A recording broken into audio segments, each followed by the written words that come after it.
کہ دنیا آواز سے کامتی تھی اور دنیا عمر کے نام سے ڈرتی تھی. وجہ کیا تھی؟ وجہ عمر کی ذات نہیں تھی، وجہ اللہ کا قرآن. تو صحابہ کرام کے اندر تو عظمت کی دلیل ہی قرآن ہوا کرتی. آپ کیا پڑھے ہیں، آپ کی تعلیم کیا ہے، آپ کا ہنر کیا ہے، آپ کا شعبہ کیا ہے، کوئی بات نہیں پوچھی جاتی تھی. پوچھا یہ جاتا تھا آپ کا قرآن کے ساتھ تعلق کتنا ہے.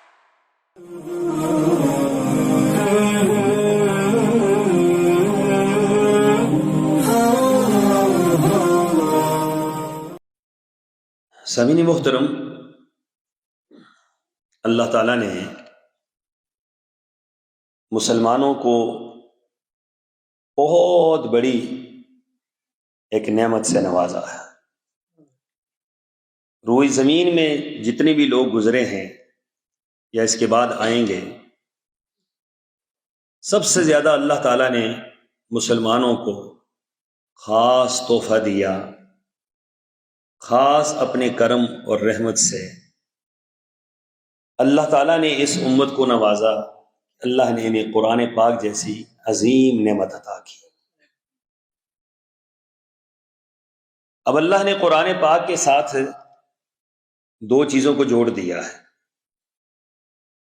یا تو اس قرآن پاک کے ذریعے ہم اللہ کو راضی کریں گے، ہم اللہ کے دین پر عمل کریں گے، ہم اللہ تعالیٰ کی وہ ساری جو خوشخبریاں ہیں، جو بشارتیں ہیں، ان کو حاصل کریں گے.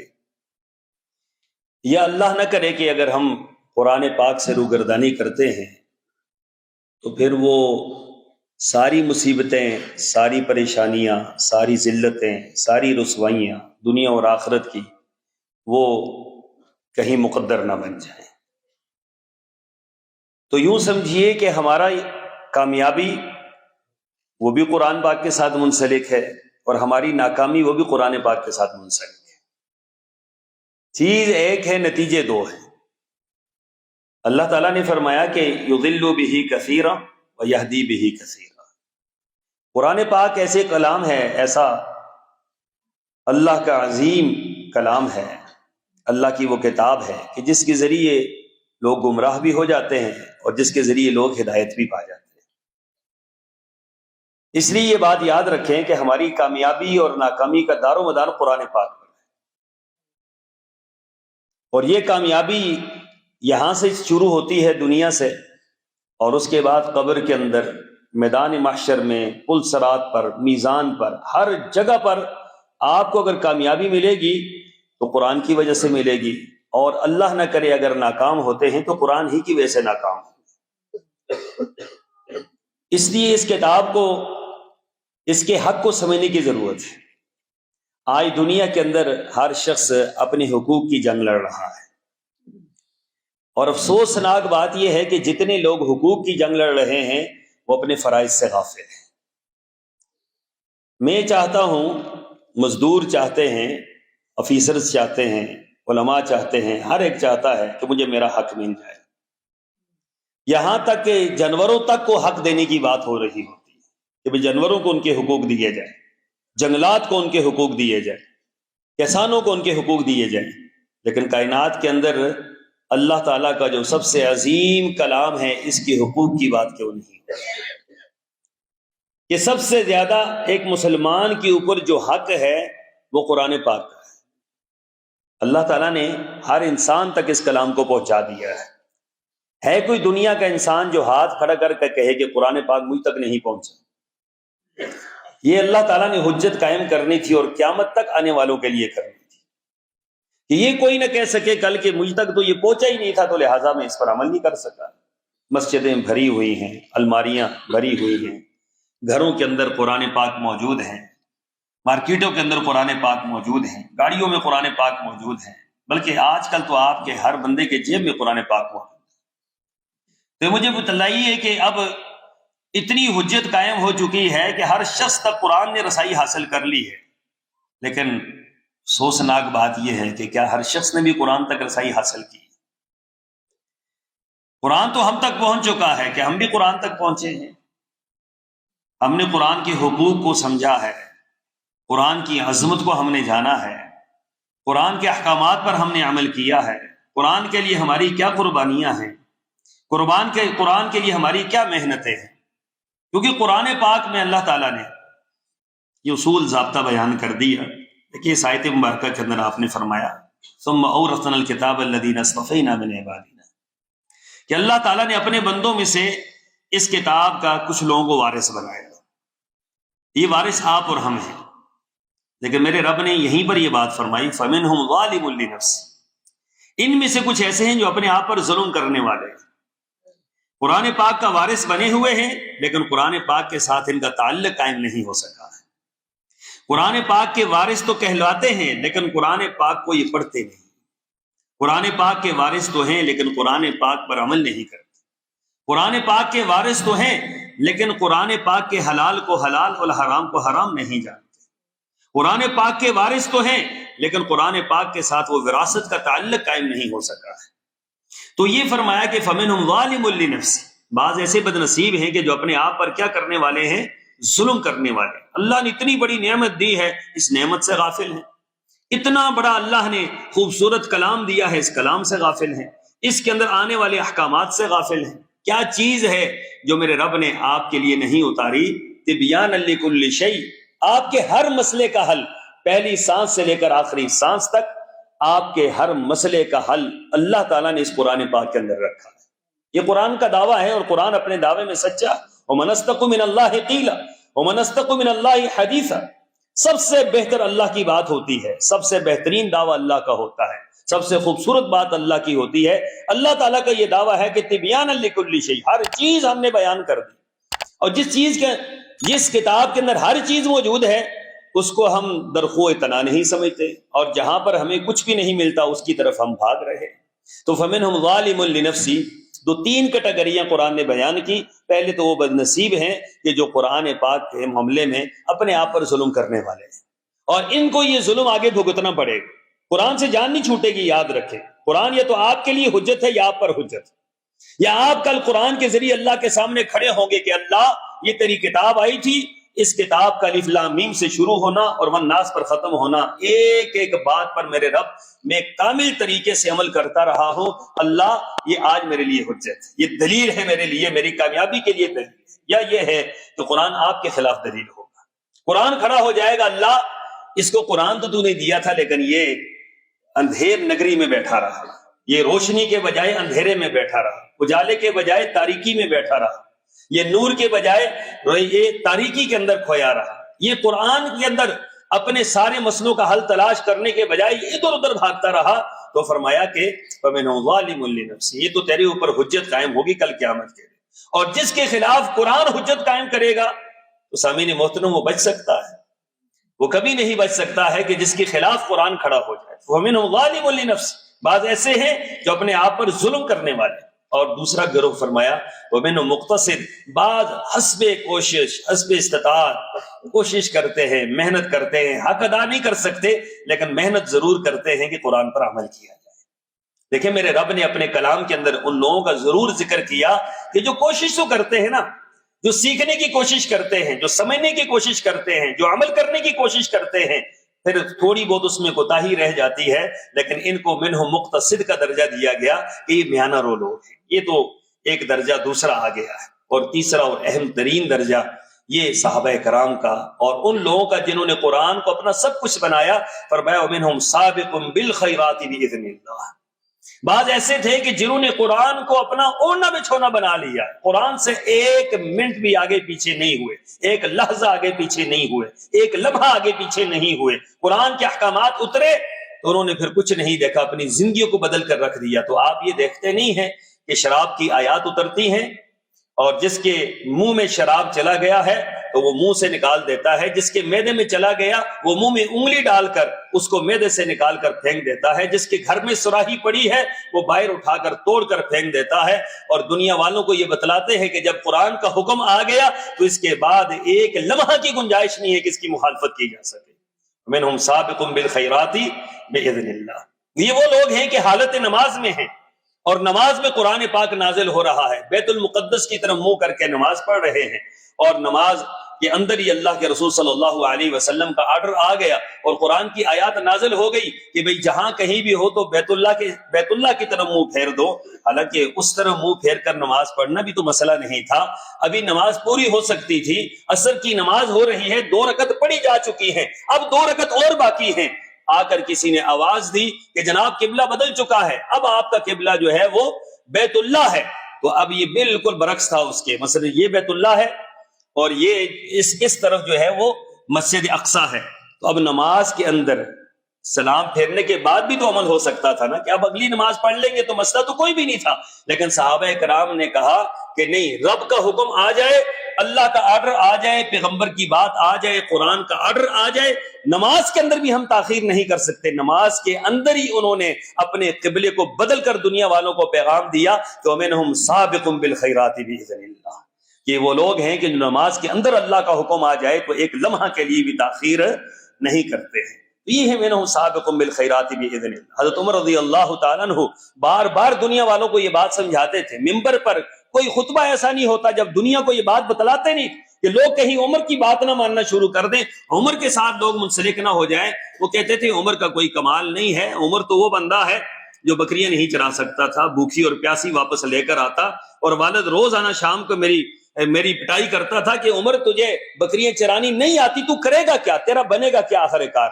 آج 22 لاکھ مربع میل کا حکمران ہوں اور دنیا کے بڑے بڑے حکمران عمر کے نام سے کانپتے ہیں اور شیطان راستہ چھوڑ کر بھاگ جاتا ہے۔ اس کے اندر کمال عمر کا نہیں ہے، کمال اس قرآن کا ہے جس کو عمر نے اپنے ہاتھ میں اٹھا لیا۔ کمال اس قرآن کا ہے کہ جس کو عمر رضی اللہ تعالیٰ نے اپنا لیا تھا۔ کمال اس قرآن کا ہے کہ جس نے عمر کی زندگی بدل کر رکھ دی۔ کمال اس قرآن کا ہے کہ جس نے عمر کی آواز کے اندر رعب اور دبدبہ اتنا رکھ دیا کہ دنیا آواز سے کانپتی تھی اور دنیا عمر کے نام سے ڈرتی تھی۔ وجہ کیا تھی؟ وجہ عمر کی ذات نہیں تھی، وجہ اللہ کا قرآن تھا۔ جتنا جو قرآن کے ساتھ منسلک ہوا اتنا اس نے فائدہ اٹھا لیا، اور قرون اولیٰ کے اندر تو صحابہ کرام کے اندر تو عظمت کی دلیل ہی قرآن ہوا کرتی تھی۔ آپ کیا پڑھے ہیں، آپ کی تعلیم کیا ہے، آپ کا ہنر کیا ہے، آپ کا شعبہ کیا ہے، کوئی بات نہیں پوچھی جاتی تھی، پوچھا یہ جاتا تھا آپ کا قرآن کے ساتھ تعلق کتنا ہے، آپ کا قرآن کے ساتھ تعلق کتنا ہے۔ پہلا ہی سوال یہ ہوتا تھا، کسی کو گورنر لگانا ہے تو سوال یہ ہوتا تھا کہ آپ نے قرآن کے ساتھ کتنا تعلق قائم کیا ہے۔ آپ نے کسی کو اگر کوئی ڈیوٹی سونپنی ہے تو یہ پوچھا جاتا تھا کہ بتلاؤ آپ نے قرآن کتنا پڑھا ہے۔ تو حضرت عمر رضی اللہ تعالیٰ عنہ کی دور میں آپ نے اپنے تمام گورنروں کو مدینہ طیبہ کے اندر بلایا کسی مشاورت کے لیے، تو کہا کہ پیچھے اچھے لوگوں کو اپنا نائب بنا کر آنا ہے۔ تو مکہ کے جو گورنر تھے جب وہ آئے تو پوچھا، بھائی سب سے پوچھا آپ کس کو گورنر بنا کے آئے، آپ کس کو بنا کے آئے؟ تو مکہ کا جو گورنر آیا اس نے کہا جی کہ میں ایک غلام کو گورنر بنا کر آیا ہوں۔ تو بڑے حیران رہ گئے حضرت عمر کے، مکہ کی سرزمین، قریش کے اوپر، ہاشمیوں کے اوپر تم نے غلام کو بنا لیا ہے گورنر؟ وہ کون ہے جس کو آپ نے گورنر بنا دیا اور کس صفت کی بنا پر بنایا ہے، کیا اس کے اندر صفات ہے؟ تو گورنر نے یہ بات کہی کہ حضرت اس کے اندر صفت یہ ہے کہ ہم میں سے سب سے زیادہ اللہ کے قرآن کو جاننے والا ہے، ہم سے سب سے زیادہ قرآن کو سمجھنے والا ہے، قرآن کو پڑھنے والا ہے، قرآن کے ساتھ تعلق ہے، ابن ابی ابزہ۔ تو حضرت عمر رضی اللہ تعالیٰ نے اس کے سینے پر ہاتھ رکھا ہے، کہا کہ اللہ نے تجھے دین کا فہم عطا کر دیا کہ آپ نے قرآن کی وجہ سے یہ فیصلہ کیا کہ غلام کو آگے کھڑا کر دیا۔ رسول اللہ صلی اللہ علیہ وسلم کے پاس جب شہدائے احد کی خبر آئی کہ وہ شہید ہو گئے ہیں اور کفن کچھ کم ہیں، کچھ ہے ہی نہیں ہیں، تو کیا کیا جائے؟ فرمایا کہ اب کس کو پہنایا جائے، کس کو چھوڑ دیا جائے؟ تو سرور کونین صلی اللہ علیہ وسلم نے صحابہ کرام سے فرمایا کہ اب یہاں پر یہ نہیں دیکھنا کہ ان میں ہاشمی کون ہیں، ان میں سید کون ہے، غیر سید کون ہے، عربی کون ہے، عجمی کون ہے، کیا ہے؟ فرمایا ان میں سے یہ دیکھ لو کہ جس کا قرآن زیادہ پڑھا ہوا ہے اس کو کفن پہنا دو، جس نے قرآن زیادہ پڑھا اس کو کفن پہنا دو۔ اچھا اللہ کے رسول صلی اللہ علیہ وسلم اب قبر میں اتارنا ہے تو قبر میں کس کو پہلے اتاریں؟ فرمایا کہ صحابہ کرام سارے بدر کے شہداء، احد کے شہداء تھے، سارے احد کے شہداء تھے، سارے صحابہ تھے۔ سرور کونین نے آرڈر جاری فرمایا قبر کے اندر پہلے اس کو اتارنا ہے جو سب سے زیادہ قرآن پڑھا ہوا ہے، قبر کے اندر پہلے اتارنا ہے، اپنے رب سے پہلے ملاقات کرے وہ جا کر، کیوں؟ قرآن کی وجہ سے کہ وہ قرآن کا زیادہ پڑھنے والا تھا۔ اللہ اکبر میرے بھائیو، زندگی تو قرآن کے ساتھ ہی منسلک تھی۔ ومنہم سابق بالخیرات باذن اللہ. فرمایا کہ یہ تو آپ کا اور ہمارا مسئلہ تو کہیں اور جا چکا ہے. تو صحابہ کرام کو ویسے تو عظمت نہیں ملی کہ اللہ تعالیٰ فرما رہا ہے کل وعد اللہ الحسنى، ہر ایک کے ساتھ اللہ نے یہ وعدہ کر رکھا ہے کہ تجھے میں نے جنت دینی ہے. تو جنت دینے کے وعدے کیوں ہوئے ہیں؟ صرف قرآن کی وجہ سے ہوئے ہیں. تو یہ قرآن یہ اللہ کا کلام ہے، یہ قرآن یہ ہدایت کی کتاب ہے، رہنمائی کی کتاب ہے. یہ کتاب اللہ نے آپ کو دی، یہ کتاب آپ کے لیے حجت ہے یا آپ کے لیے آپ پر حجت ہے. اس کتاب کے ساتھ ہم اور آپ کیا سلوک کر رہے ہیں، یہ بات رونے کی بھی ہے اور افسوس کی بھی ہے اور تڑپنے کی بھی ہے اور اپنے آپ کو اس راہ کی طرف لگانے کی بھی ہے کہ کل اللہ تعالیٰ کے ہم کیا جواب دیں گے. یاد رکھیں کہ قیامت کے دن میدان محشر میں ایک مقدمہ دائر ہوگا، ایک ہی مقدمہ ہوگا، اس امت کے خلاف ہوگا. یہ بات تو ہمیں ہر ایک بتلاتا ہے کہ قیامت کے دن اللہ کے رسول صلی اللہ علیہ وسلم شفاعت فرمائیں گے. کوئی شک نہیں آپ کی شفاعت ہوگی، آپ کی شفاعت ہوگی، اہل ایمان کے لیے ہوگی اور مومنوں کے لیے ہوگی آپ کی شفاعت. لیکن یہ بتلانا چاہیے سورہ الفرقان کی اس آیت کو سامنے رکھ کر وقال الرسول یا ربی ان قوم اتخذوا هذا القرآن مہجورا، کہ اللہ کے رسول صلی اللہ علیہ وسلم جن کی شفاعت کی آپ آس لگائے بیٹھے ہیں، جن کی شفاعت پر آپ ایک تکیہ کر کے بیٹھے ہیں، جن کی شفاعت کی آپ منتظر ہیں، جو آپ کی محبت کی دلیل ہے کہ جناب اللہ کے رسول صلی اللہ علیہ وسلم ہماری شفاعت کریں گے، اللہ تعالیٰ مجھے اور آپ کو اس سے بہرمند فرمائے. لیکن سرکار دو عالم صلی اللہ علیہ وسلم شفاعت کرنے کے بجائے وہ تو مقدمہ دائر فرمائیں گے اور اللہ کے سامنے مقدمہ دائر فرمائیں گے اور ان لوگوں کے خلاف مقدمہ دائر فرمائیں گے. اور یہ کون بد نصیب ہوں گے؟ ھذا القرآن مہجورا، جنہوں نے قرآن کو پیچھے پھینک دیا تھا، جنہوں نے قرآن کو زندگی سے نکالا، جنہوں نے قرآن کو معاملات سے نکالا، معیشت سے نکالا، معاشرت سے نکالا، حکومت سے نکالا، پھر گھر سے نکالا، اونچا کر کے اوپر رکھ دیا، غلاف کے اندر بند کر دیا، سال ہر سال اس کی طرف دیکھا نہیں، اس کی طرف پلٹے نہیں، اس کو پڑھا نہیں، اس کے لیے اپنے جذبات کا احساسات کا اظہار نہیں کیا ہے. تو فرمایا کہ وہ بد نصیب ہیں، کل قیامت کے دن اللہ کے رسول صلی اللہ علیہ وسلم ان کے خلاف مقدمہ دائر فرمائیں. تو سوچنے کی بات یہ ہے کہ مقدمہ اس امت کے خلاف ہوگا، یہ کوئی کافر اور یہودیوں کے خلاف نہیں ہوگا. ان کے خلاف تو مقدمے کی بات ہی کوئی نہیں، وہ تو ناکام ہیں، نامراد ہیں، خائب اور خاسر ہیں، وہ تو جاتے ہی جہنم میں جائیں گے. مقدمہ کس کے خلاف ہوگا؟ مقدمہ اہل ایمان کے خلاف ہوگا، مقدمہ مسلمانوں کے خلاف ہوگا. اللہ کے بندو، یہ مقدمہ اہل ایمان کے خلاف ہوگا، ان مسلمانوں کے خلاف ہوگا جو قرآن سے غافل رہے، جنہوں نے قرآن کے حقوق کی بات ہی کوئی نہیں کی، جو قرآن کی طرف پلتے ہی نہیں ہیں، جو روزانہ سنتے تھے الحمدللہ رب العالمین، الف لام میم ذالک الکتاب لا ریب فیہ ھدی للمتقین، جو روزانہ سنتے تھے ان ھذا صراطی مستقیما فاتبعوہ، جو روزانہ سنتے تھے یاسین والقرآن الحکیم انک لمن المرسلین علی صراط مستقیم تنزیل العزیز الرحیم. یہ کہاں سے نازل ہوا ہے؟ انہ لقرآن کریم فی کتاب مکنون لا یمسہ الا المطہرون. قرآن پاک پکار کر کہہ رہا ہے اس کی طرف پلٹ آؤ، اس کے معاملات کو سمجھو. روزانہ کہہ رہا ہے لیکن کان پر جوں تک نہیں رینگی، دل تڑپا نہیں ہے، آنسو نکلے نہیں ہیں اور اس کو سمجھے نہیں ہیں. دیکھیں کیا اختلاف تھا قریش کا. یہ جمع ہو کر اللہ کے رسول صلی اللہ علیہ وسلم کے پاس آئے اور آ کر کہتے ہیں کہ ایک بات آپ ہماری مان لیں، مسئلہ کچھ حل ہو سکتا ہے. کہا وہ کیا ہے؟ کہا یہ جو ابوبکر صدیق ہے نا، آپ کا دوست جو آپ پر ایمان لے آیا ہے، یہ اپنے گھر کی جو صحن ہے اس کے اندر کھڑا ہو کر قرآن پڑھتا ہے. اچھا بھائی، اپنے گھر کے اندر پڑھتا ہے تو آپ کو کیا اعتراض ہے؟ کہا جی باہر ہمارے بچے گزرتے ہیں، ہماری عورتیں گزرتی ہیں، اس کا کلام سنتی ہیں، اس کے آواز سنتی، وہ وہاں پر کھڑے ہو جاتے ہیں. اچھا بھائی، اگلی بات تو ان کا قصور ہے کھڑے ہونے والوں کا، اس میں آپ ہمیں بتلائیں کہ ہمارا کیا مسئلہ ہے. کہا اس کے بعد کی جو بات ہے اس سے بھی بڑی عجیب ہے کہ جب بھی واپس گھروں کی طرف پلٹتے ہیں نا، ان کی دنیا کچھ اور ہوئی ہوتی ہے، ان کے دل اور دماغ کچھ اور طرف چلے گئے ہوتے ہیں، یہ پھر دنیا سے غافل ہو جاتے ہیں اور کسی اور دنیا میں مگن ہو جاتے ہیں. ہمیں سمجھ نہیں آتی، ہمارے بچے ہمارے باغی ہو گئے، ہماری بیویاں ہم سے جدا ہو گئی، ہمارے بھائی ہم سے دور ہو گئے. یہ کیسا کلام ہے کہ سننے والے اسی پر فریفتہ اور دیوانے ہو جاتے ہیں. بس آپ ان کو کہہ دیجیے کہ قرآن جو ہے وہ آہستہ سے پڑھا کریں، اپنے گھر کے اندر پڑھ لیں، ہمیں کوئی اعتراض نہیں ہے. تو حضرت ابوبکر صدیق رضی اللہ تعالیٰ عنہ نے فرمایا تھا کہ دنیا والوں سنو، قرآن کو تو میں نے پڑھنا ہی ہے، اور قرآن کو تو میں نے اسی انداز سے پڑھنا ہے، اور مجھے اگر تم دنیا کی ساری نعمتیں عطا کر دو پھر بھی قرآن سننے سے، سنانے سے اور قرآن کو پڑھنے سے بھی باز نہیں آؤں گا۔ جو لذت اللہ نے اس کے پڑھنے کے اندر دی ہے وہ دنیا کی کسی چیز کے اندر اللہ نے نہیں رکھی۔ سامعین محترم، یہ اللہ کا کلام ہے، رب کا کلام ہے، یہ حبل اللہ اسے کہا گیا، حبل اللہ المتین، یہ اللہ کی رسی ہے جو آپ کی طرف اللہ نے لٹکائی ہے۔ رسول اللہ صلی اللہ علیہ وسلم نے فرمایا کہ اس کا ایک سرا، اس قرآن کا ایک سرا اللہ کے ہاتھ میں ہے، ابھی بھی اللہ کے ہاتھ میں، اس قرآن کا ایک سرا اللہ کے ہاتھ میں، دوسرا آپ کے پاس آ چکا ہے۔ اب ڈائریکٹ آپ کا اور اللہ کا راستہ، اب واسطہ شروع ہو چکا ہے، آپ کا اللہ سے رابطہ شروع ہو چکا ہے، آپ کا اللہ سے تعلق شروع ہو چکا ہے۔ اب آپ کا یہ معاملہ ہے کہ آپ اس تعلق کو کمزور کرتے ہیں یا مضبوط کرتے ہیں، آپ اس تعلق کو نبھاتے ہیں یا بے وفائی کر جاتے ہیں، آپ اس تعلق کا حق ادا کرتے ہیں یا اس کی طرف متوجہ نہیں ہوتے۔ تو سامعین محترم، جس کا ایک حصہ اللہ کی طرف ہو اور ایک حصہ ہمارے پاس ہو، اور اللہ پکار کر کہہ رہا ہو کہ ذالک الکتاب لا ریب فیہ، یہ تیری ہدایت کے لیے ہے، یہ تیری رہنمائی کے لیے ہے، یہ تیری بچت کے لیے ہے، یہ تیری جنت میں داخل ہونے کے لیے، جہنم سے بچنے کے لیے ہے، اس طرف ہماری توجہ نہ ہو تو اس سے بڑی بدنصیبی اور کیا ہو سکتی ہے۔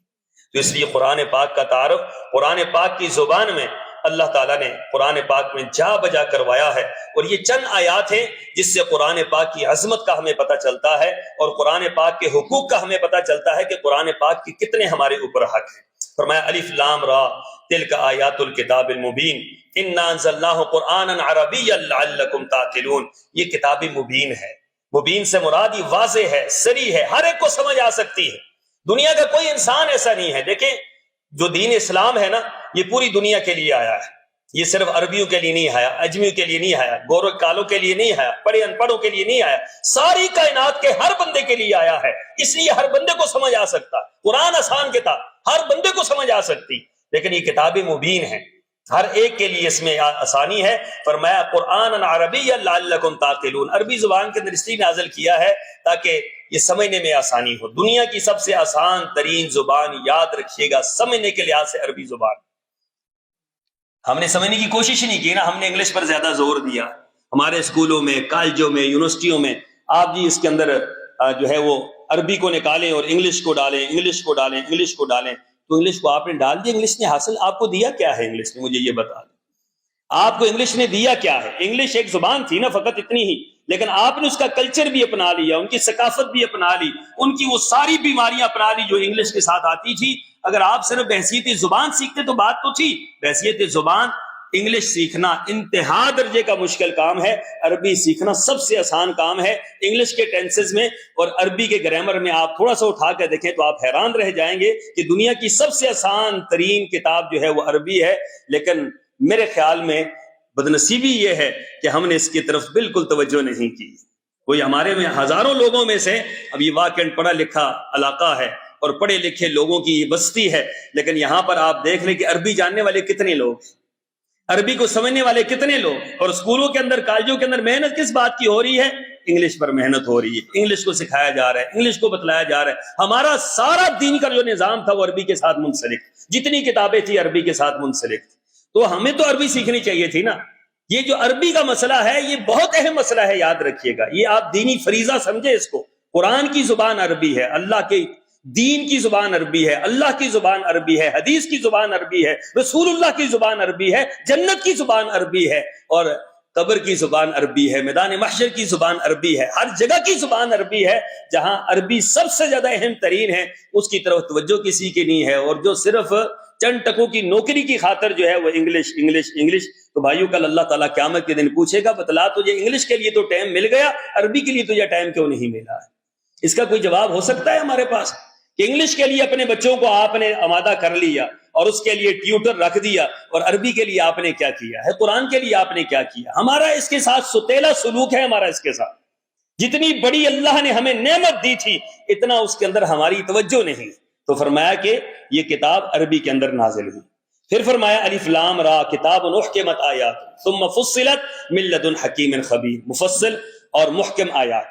قرآن پاک کے اندر کچھ آیات ایسی ہیں جو مفصل ہیں، جو پوری تفصیل سے مسئلے بیان کرتی ہیں، کچھ اشارات کرتی ہیں۔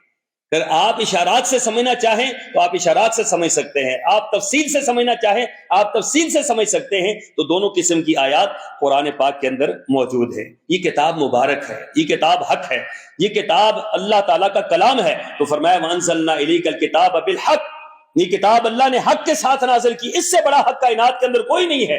وَهَذَا كِتَابٌ أَنزَلْنَاهُ مُبَارَكٌ، اور یہ کتاب مبارک ہے، اس سے بڑھ کر مبارک کتاب روئے زمین میں کوئی نہیں، نہ تورات ہے، نہ انجیل ہے، نہ زبور ہے، نہ دنیا کی کوئی اور کتاب ہے، یہ مبارک ہے۔ مراد کیا ہے مبارک سے؟ برکت کا معنی کیا ہوتا ہے؟ برکت کا معنی یہ ہوتا ہے کہ آپ تھوڑا اس سے تعلق قائم کریں، آپ زیادہ اس سے فائدہ اٹھا سکتے ہیں، تھوڑے تعلق سے زیادہ فائدہ مل سکتا ہے، اور زیادہ تعلق ہو سبحان اللہ پھر تو اتنا فائدہ مل سکتا ہے جس کا آپ سوچ بھی نہیں سکتے۔ جو صحابہ کرام کے بارے میں رسول اللہ صلی اللہ علیہ وسلم نے فرمایا نا، آپ نے فرمایا کہ تم صحابہ کرام نے گٹلی کے برابر سونا خرچ کیا ہو، گٹلی کے برابر، کھجور کی گٹھلی کے برابر، تو فرمایا تم احد پہاڑ کے برابر خرچ کر لو، احد پہاڑ کے برابر، تو صحابہ کرام کی گٹھلی کے برابر سونا خرچ کیا، اس کو نہیں پہنچ سکتے۔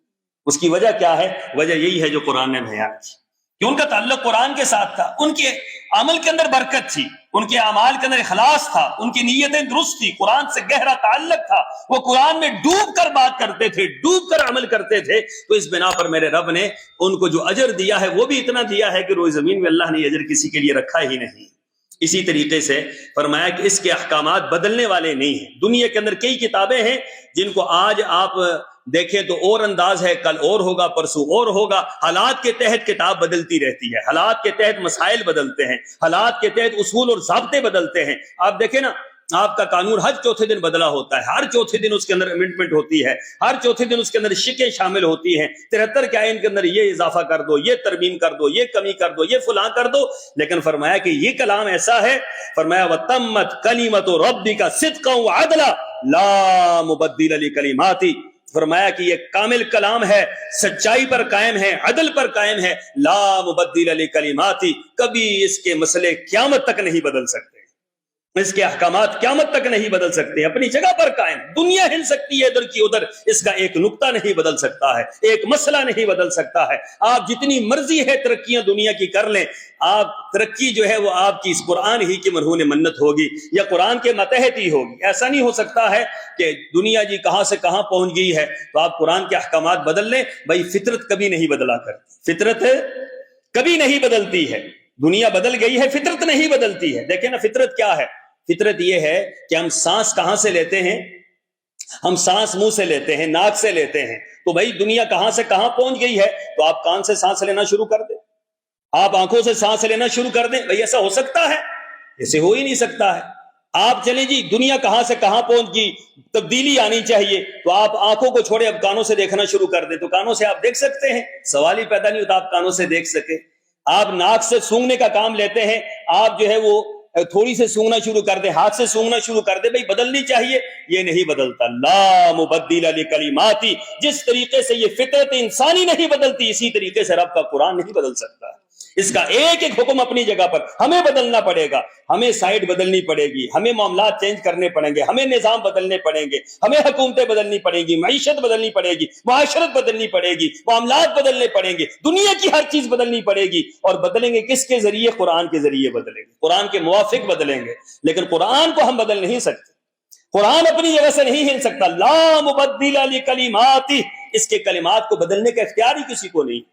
یہ رب نے جب نازل کیا ہے تو اس کے کلمات پورے کر دیے، صدقا وعدلا، سچائی پر قائم ہے اور عدل کے اوپر قائم ہے۔ اس کا ایک مسئلہ ساری دنیا کے لوگ مل جائیں، اس کا ایک مسئلہ اپنی جگہ سے نہیں ہلا سکتے، نہ اس کے مسئلے کے اندر ٹیڑھ نکال سکتے۔ تو قرآن پاک یہ نہ بدلنے والی کتاب ہے۔ اسی طریقے سے فرمایا قرآن پاک ہدایت ہے، شفا ہے، نصیحت ہے۔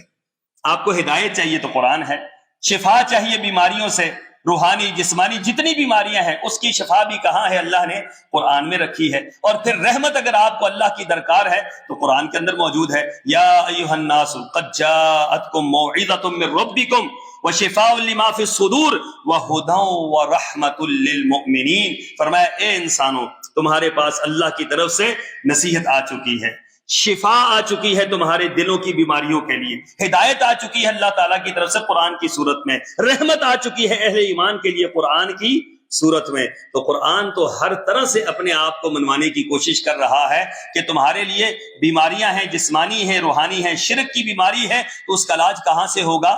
قرآن سے ہوگا. بدعت کی بیماری ہے، علاج کہاں سے ہوگا؟ قرآن سے ہوگا. کفر کی بیماری ہے، علاج کہاں سے ہوگا؟ قرآن سے ہوگا. شک اور شبہ کی بیماری ہے، علاج کہاں سے ہوگا؟ قرآن سے ہوگا. یہ دنیا والوں کو ماننے کی بیماریاں ہیں، اس کا علاج کہاں سے ہوگا؟ قرآن سے ہوگا. دنیا کی لذت اور دنیا کی آشنائی آپ کے دل کے اندر گھر کر چکی ہے، اس کو نکالنے کا علاج کہاں سے ہوگا؟ قرآن سے ہوگا. آپ کو روحانی بیماریاں لگی ہیں یا جسمانی بیماری کوئی آپ کو لگی ہے تو آپ اگر قرآن کو اپنا رہنما مانیں گے اور رہبر مانیں گے، آپ کی روحانی بیماریوں کا بھی علاج ہوگا، آپ کی جسمانی بیماریوں کا بھی علاج ہوگا. رسول اللہ صلی اللہ علیہ وسلم کے پاس ایک شخص لایا گیا جس کو فالج کا حملہ تھا اور سوکھ کر بالکل گٹھلی کی طرح بن گیا تھا. اس کے بھائی نے کہا اللہ کے رسول میرا بھائی بہت زیادہ بیمار ہے، آپ اس کے لیے دعا فرمائیں. تو آپ نے فرمایا اس کا سورہ فاتحہ کے ساتھ علاج کرو. کچھ عرصے کے بعد جب وہ آیا تو اس کا رنگ روپ بدلا ہوا تھا. تو آپ نے پوچھا کہ تو نے اسے کسی سے علاج کیا ہے؟ کہا فرمایا اللہ کے رسول آپ نے بتلایا تھا سورہ فاتحہ پڑھتا گیا اور اللہ نے اس کو ہرا بھرا کر دیا.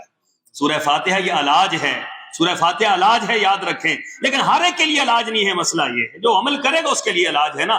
آپ قرآن فرمایا کہ کتنے لوگ ہیں جو قرآن کی تلاوت کر رہے ہوتے ہیں، قرآن کو پڑھ رہے ہوتے ہیں، لیکن قرآن ان پر لعنت کر رہا ہوتا ہے، قرآن ان پر پھٹکار برسا